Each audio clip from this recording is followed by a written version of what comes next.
I've been working on a lot of scripts lately, and one of the ones that I thought would be really easy to write was the one where it addresses a word that for some people in project management means that a risk event has occurred.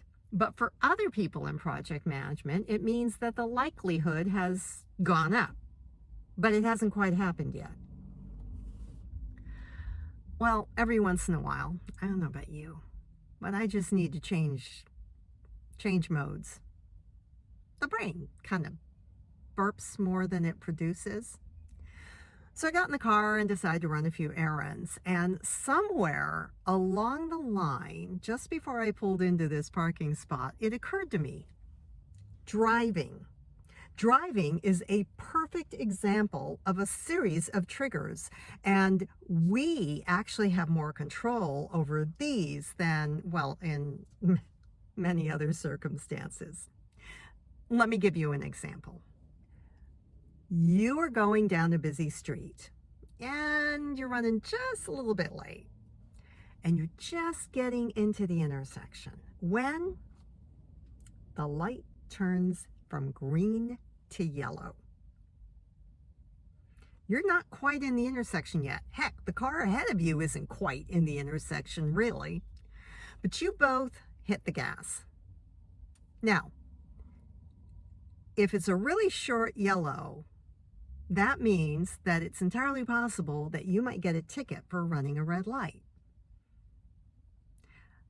But the yellow light doesn't say you're gonna get a ticket for running a red light, and unless you know exactly how long that yellow light lasts, it also doesn't tell you that you are actually going to be running a red light. It just indicates that your possibility of running that red light went up a little bit. When the parking lot's really, really full, and you think you see an amazing spot, and you go to get closer to it, and somebody's already waiting for it.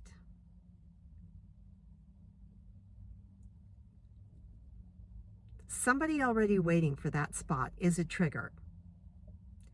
For some people, this means you are absolutely going to lose that spot.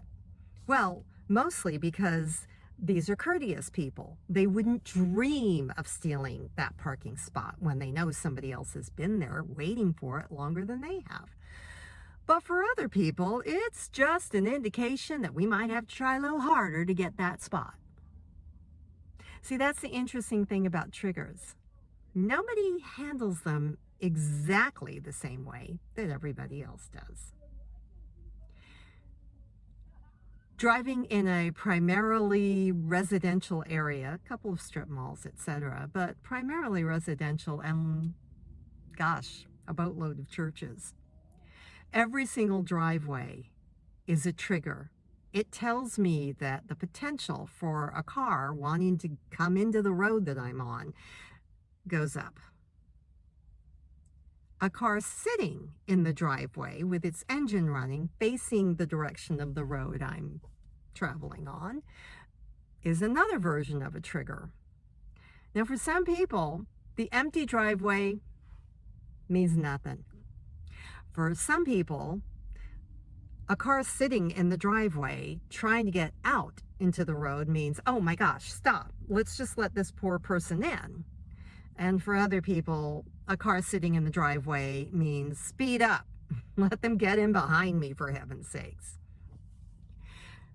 Remember, a trigger doesn't say something's going to happen or mean necessarily that something is going to happen. It just means that the likelihood of a decision that you might not be great with later on might need to be made, well, sooner rather than later. You know, I tell people to please list any known triggers in the risk register. And for some folks, it just seems like an exercise in the obvious. But let me just suggest to you, just as any number of drivers would have any number of reactions to certain kinds of triggers, well, certain environments have very specific triggers that can happen. As an example, if you work in a business where typically you're very, very deadline driven, then if the vendor, who almost always calls you back in a couple of hours, tends to be moving closer to half a day, maybe even tomorrow. In some circumstances, that's a trigger. There might be a problem with delivery of your product. In other circumstances, maybe not so much. Maybe that vendor told you recently, you know what, we are just crunched for staff, and so a lot of us are pulling double duty. It might take a little longer to get back to you, but hand to heart, we'll get back to you if you call. And as far as you're concerned, sure, the chances of not getting the information you want in a timely fashion have gone up a little bit, but you understand what's going on. And so you're less inclined to feel like that trigger means you absolutely have a problem. It just means, well, things aren't going to go quite as you would like, but they're not going down the toilet either. Going into one of my favorite stores, I noticed that a whole bunch of risk events had come true.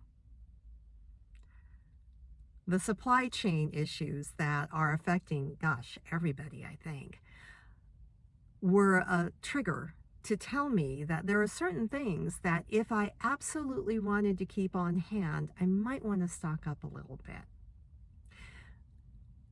It didn't tell me that the particular things that I wanted might run out. And by the way, I am not talking about toilet paper or paper towels or Kleenex. I'm talking about certain spices or baking supplies or cooking supplies. And sure enough, the supply chain problems hit a lot more items than I thought it would. And, well, I'm officially out of paprika. It's okay. They're probably going to get some, I think it's early next week. She said Tuesday. But that's never been something that a store I've gone to has run out of before. Paprika? It would be like running out of salt and pepper, except they kind of did run out of one of my favorite salt substitutes. You know, that thing that's mixed up with a bunch of other spices and yet still tastes kind of salty, but it doesn't have any sodium in it. Oddly enough, they ran out of that too. So what does this tell me? There are certain kinds of triggers you might want to take a little bit more seriously because they might have a broader implication than you think. But that also means it's an opportunity for you to do a little bit sounder risk identification. You know, especially if you haven't done one in a while. So we're heading into the last stages of a house move, which I'm very excited about and I'm very nervous about. And I'm making my list of supplies to go to the grocery store to get when we get to our new home. And because of all the triggers and the risk events that have manifested in the past week or so, you gotta know, I'm taking the potential of shortages of products I use all the time, maybe a little bit more seriously. You see, everybody's situation is going to be different and is therefore going to call for your judgment. It's a judgment call. Are you going to take this particular kind of trigger seriously?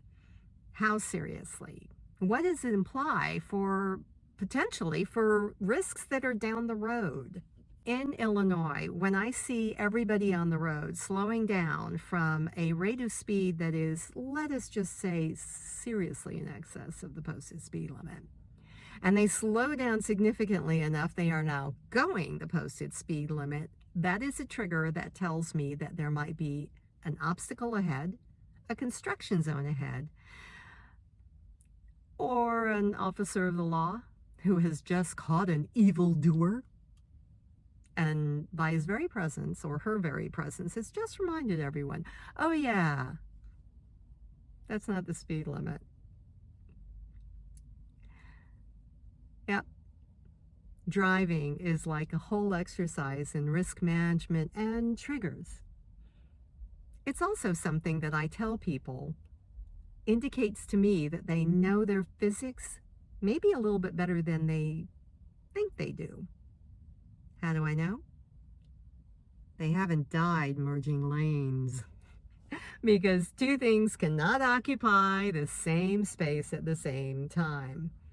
And many of us, when we're merging lanes, changing lanes, we're calculating. Do I go now or do I wait for that car just a little bit behind me to pass me, and then do I go?